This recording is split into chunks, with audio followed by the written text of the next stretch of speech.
Being bachelor मेरे kitchen का सामान हमेशा बिखरा पड़ा रहता है और इस समस्या से छुटकारा पाने के लिए मैंने मंगाया कॉम्पैक्ट साइज का डिश रैक जो साइज में काफी कॉम्पैक्ट है, कहीं भी इजीली किचन में फिट हो जाता है और बहुत सारे सामान को इजीली होल्ड कर सकता है और इसकी बिल्ड क्वालिटी भी काफी तगड़ी है। फर्स्ट ऑफ ऑल इसका पैकिंग की बात करूँ तो पैकिंग काफी बढ़िया आया था और निकालने के बाद झिल्ली में पैक अपना डिश रैक था और झिल्ली को निकालने के बाद इसमें एक छोटा सा और क्लिप लगा हुआ था जिसे हमें काट के अलग करना था। अब इसमें आपको जितना भी डिश रैक का बॉडी पार्ट होता है सब कुछ एक एक करके देखने को मिल जाएगा। इसको खुद से ही असेंबल करना होता है। असेंबल करने के लिए स्क्रू की जरूरत होती है। स्क्रू आपको साथ में देखने को मिल जाएगा और साथ ही साथ एक थैंक यू कार्ड और इसमें कैसे असेंबल करना है उसकी भी जानकारी दी गई है। तो असेंबल करने में ज्यादा मुश्किल नहीं होती है, लेकिन हाँ थोड़ा सा मेहनत आपको करना तो पड़ेगा और ये इसमें स्टेप में अच्छे से समझाया गया है कि कैसे किसको कहाँ फिट करना है। ओके, तो अब चलिए असेंबल कर लेते हैं। असेंबल करने के लिए जो इसका लेग वाला पार्ट है इसमें ध्यान से देखेंगे तो आपको बहुत सारे होल देखने को मिल जाएगा। बेसिकली इसी होल में स्क्रू को टाइट करना होता है। इसके बाद जो भी रैक आपको मन करे उसको उठाइए, इस लेग के ऊपर रख के देख लीजिए, इसका पूरा फिटिंग आ जाती है और इसमें ध्यान से देखेंगे तो यहाँ भी देखिए आपको होल देखने को मिल जाता है। तो बेसिकली इसको लेग के ऊपर रख के और नीचे से टाइट करना होता है। सिंपली दिए गए स्क्रू को निकाल लीजिए। स्क्रू के साथ आपको कुछ कैप भी देखने को मिल जाता है। वो कैप लगता है ग्लास होल्डर पे। तो दिए गए कैप को इस टाइप से आप ग्लास होल्डर पे लगा सकते हैं। आप चाहें तो असेंबल करने के बाद भी कैप को इजीली लगा पाएंगे, कोई दिक्कत नहीं होती है। टोटली आपके ऊपर है पहले लगाना है कि बाद में। मैं पहले ही लगा के अपना फिट कर लिया था। अब सिंपली रैक के ऊपर अपने लेग को रखिए और उसके ऊपर से स्क्रू को टाइट कर दीजिए या आपको जैसे मन करे वैसे रख के टाइट कर सकते हैं। Totally depend on you. मेरे को आसान पड़ा था कि मैं पहले नीचे से रैक को रख लूं और उसके ऊपर लेग को रख के और बस स्क्रू को टाइट कर दूं तो एक रैक यहाँ फिट हो जाता है। इसी प्रकार से दूसरे लेग को ऊपर रख के और उसके ऊपर से फिर से स्क्रू टाइट कर देंगे तो दोनों तरफ लेग हो जाएगा और बीच में जो हमारा रैक है वो फिट हो जाता है। यानी कि एक रैक हमने यहाँ फिट कर दिया और अब नेक्स्ट रैक को फिट करने में और आसानी होगी क्योंकि हमारा बेस बन के रेडी हो चुका है। तो बस अब सेकंड रैक को ऊपर से रखना है और दोनों तरफ से स्क्रू को टाइट करना है। शुरुआती में स्क्रू को पूरा फुल टाइट नहीं करना है, थोड़ा सा लूज रखिएगा। जब पूरा रैक इजिली आप फिट कर लेंगे उसके बाद एक एक स्क्रू को अच्छे से टाइट कर लेंगे। इससे आपको आसानी होगी स्क्रू को टाइट करने में और कोई भी दिक्कत नहीं आएगा रैक को फिट करने में। शुरुआती में रैक को ज़्यादा टाइट कर देंगे, बाकी रैक नहीं लगाएंगे तो हो सकता है बाकी रैक लगाने में आपको थोड़ी परेशानी हो। ये टेक्निकल चीज़ें आपको बता दी ताकि कोई परेशानी ना हो असेंबल करने में। तो जब पूरा डिश रैक बन के आपका तैयार हो जाए उसके बाद भी आपके पास एक बच जाएगा cutlery holder. Basically cutlery holder में चम्मच वगैरह हैंग करने काफ़ी काम आता है ये।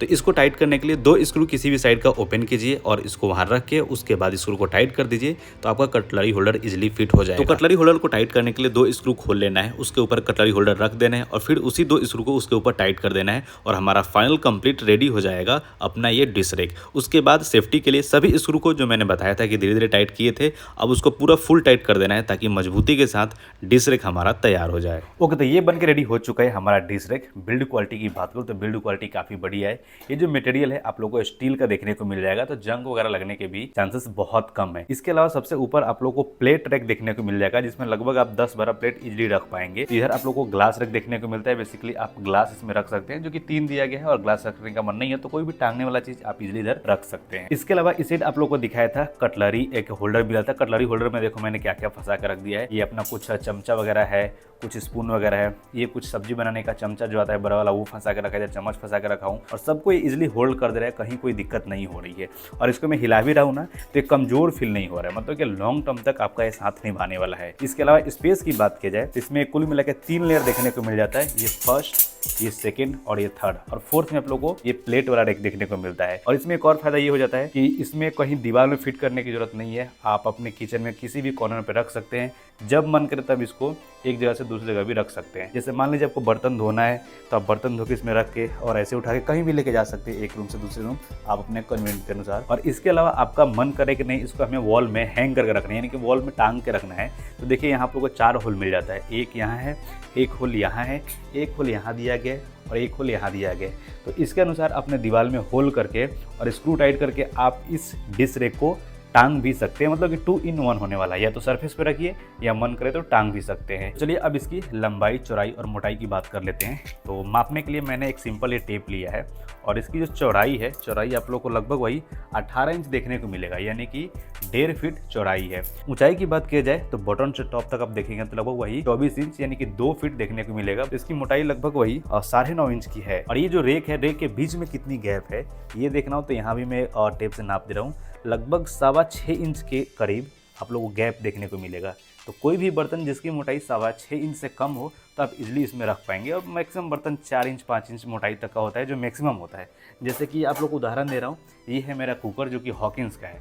अब इसका भी मोटाई देखेंगे तो लगभग वही 4.5-5 इंच से कम ही होगा। इसको मैं किसी भी रेक में इजिली आराम से रख सकता हूँ, मन करे तो नीचे में रख सकता हूँ या मन को इधर ऊपर भी रख सकता हूँ, कोई दिक्कत नहीं होगा। बाकी मैं अभी इस डिश रेक को अपने किचन में ला दिया हूँ और यहाँ देखिए छोटा सा स्पेस बचा हुआ था, उसी में फिट हो गया। तो काफी पोर्टेबल है, कहीं भी आप इसे लेके जा सकते हैं, रख सकते हैं और अच्छे खासे सामान को ये कैरी कर रहा है। इसके पहले मेरा किचन देखेंगे बहुत गंदा पड़ा था, लेकिन अभी देखेंगे तो पूरा सामान था इसमें रख दिया हूँ। अभी और भी जगह खाली है, बहुत सारा सामान अभी मैं और इस पे चाहे तो रख सकता हूँ। प्लेट का भी रेक देखिए अभी खाली दिख रहा है आपको। तो ओवरऑल मैं अपने ओपिनियन की बात करूँ तो आपका छोटा फैमिली है या आप सिंगल रहते हो कहीं रूम वगैरह लेकर या पीजी वगैरह में खाना वाना बनाते हो तो इसको ले लो, ये बहुत काम का है। आपके बिखरे सारे बर्तन को आराम से इसमें समेट के रख सकते हो और इससे खाना बनाने में भी काफी ईजी होता है। जहाँ खाना बना रहे हो वहीं आपको इतना सारा बर्तन देखने को मिल जाता है, तो फटाफट काम अपना कर सकते हो। और इसको ऑफलाइन ढूंढने जाते हो ना तो ऑफलाइन कई बार रेट ज्यादा लगता है। जैसे कि मैं रायपुर शहर में रहता हूँ, तो रायपुर में गया था गोल बाजार इसको खरीदने के लिए, तो हाँ मेरे को इसका रेट मालूम चला था लगभग वही 1200-1300, कहीं 1600, कहीं 1700, अलग अलग टाइप का था, लगभग इसी साइज का लगभग, लेकिन रेट मेरे को ज्यादा लग रहा था।